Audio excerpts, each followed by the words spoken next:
Um, I always kind of look at the season as chunks and finished conference or non-conference chunk last week. And I told the team after we lost to Rice, I think we had a great, actually I said, I think we had a really good non-conference 4 weeks.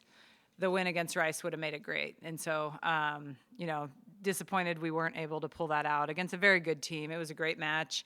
We gave up too many runs. I thought we gave up too many runs against K-State too. K-State's also a good team, and it'll be a good win for us. So I think we've put ourselves in a pretty good spot after the last 4 weeks, and now we head into conference, and we're really excited for that opportunity. We have two big goals. We want to, we want to be Big East champs, and we want to win the Big East tournament, which is going to be, it's going to be a battle, particularly Marquette. Marquette's playing really good volleyball right now. So anyway, that's down the road. I mean, really our priority right now in the short term is Georgetown on Friday and Villanova on Sunday. Yeah, just to follow up with you on the scoring runs, because you said that's something you kind of wanted to dig into and try to identify some trends. What comes to mind when you start to watch those back and see some of the things that led to that? Yeah, really different each match, actually. Against Kansas State, the runs, we had some opportunities. What we saw for the and there's always exceptions to this, but in general, we took some good swings. K-State made some phenomenal digs and then transitioned to get some kills. What we saw in the Rice runs were a lot of unforced errors by us, back to back to back in some cases. So we were actually discussing it as a staff this morning on the differences in the runs and, and how we approach that in the gym from a training standpoint. I know how you define that, but I don't know if this is even possible. Do you have a number in mind in terms of what you feel like is in an acceptable range in terms of runs to give up in the process of a match versus when you feel like it's starting to become a concern? We talk of, this isn't like a generic volleyball thing. I mean, within our program, we talk about runs as 3 points in a row. So we talk about not giving up any runs. I don't know if that's realistic, obviously. So I don't have I can't say that I have like one run a game. We talk a lot about going on runs. We think if we can get 2 runs within a game, usually you're in pretty good shape to win a match or win a set. Not always, if you give up a huge run, and we did a couple cases against K-State and Rice. We gave up way more than 3 points within a series. So it's not a perfect system, but that's how we kind of talk about it. The way that the conference schedule is set up where you have, I think, 2 straight stretches of 4 at home and then you play 4 on the road. Is there some sort of added emphasis when you have these opportunities to be home for 4 straight to make sure that you take advantage?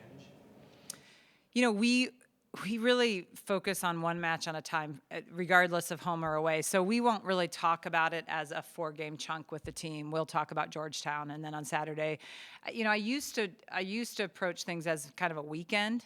And what I found was sometimes we'd get distracted and move on to the next game. And so I would say 10, 12 years ago, we just shifted to strictly one match at a time. Now, there's some exception in training. So maybe, if we don't think we're going to have any training time for our second match and we think there's something nuanced that we're going to need to do or that they do, we may say, hey, on Saturday or Sunday, you're going to see this. We need to work on it a little bit. But philosophically, we won't talk about our next match next week against Xavier or Butler at all until we get through this weekend. Getting into conference play, what would you say maybe is a pleasant surprise, whether it be a specific player or a phase of your guys' game? And on the flip side of that, where's an area where you thought, hey, I thought we'd be a little better at this by now? Gosh, that's a good question. I think I don't know if you're ever satisfied, so it's never. I think statistically we're passing pretty well, pretty consistently.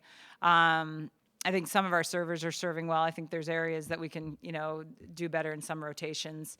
Our blocking numbers haven't been great. I think we get a lot of blocks.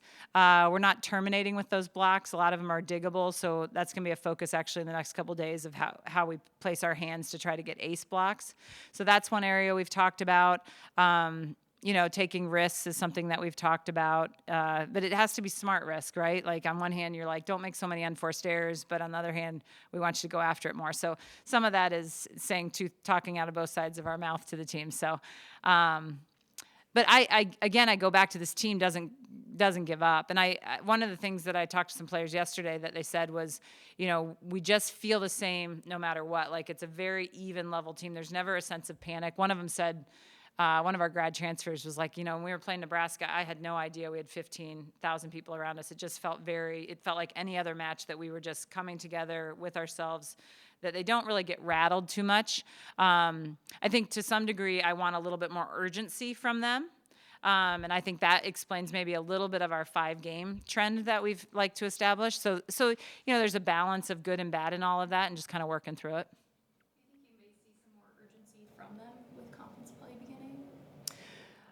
I hope so. And again, it's hard to say. This team, I never question how hard they're trying, and I always know they're going to fight. All those different things, but there is an adrenaline push at 23 that just naturally happens, right? So, how do you create that at 0-0 is kind of the question we're asking them. And because, against Rice in one of the games, we were down 0-4 to start. Like, you can't start games like that. So, trying to figure those things out. But it's not always. Sometimes we're up 4-0. So, but I think they know the value of every single match in conference. So I think they're excited for this new journey. And, I think they understand the importance of every match. I guess I'd put it that way. Do you like the idea of opening up conference play at home?